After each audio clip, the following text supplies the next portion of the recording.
Hello guys! Ayan, nagluto ako ng gulay sa Pilipinas. Nakaluto ako ng gulay.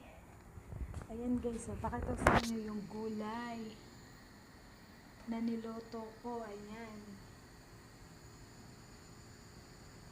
Imagine ko na lang na may pritong isda or sardinas.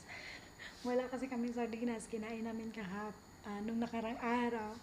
Tapos naubos na siya. Wala na kaming sardinas. Hindi naman pwedeng palaging manok. Kasi manok, manok, manok. Wala naman kaming isda dito kasi yung amo ko hindi mo bibili, hindi siya mahilig sa isda.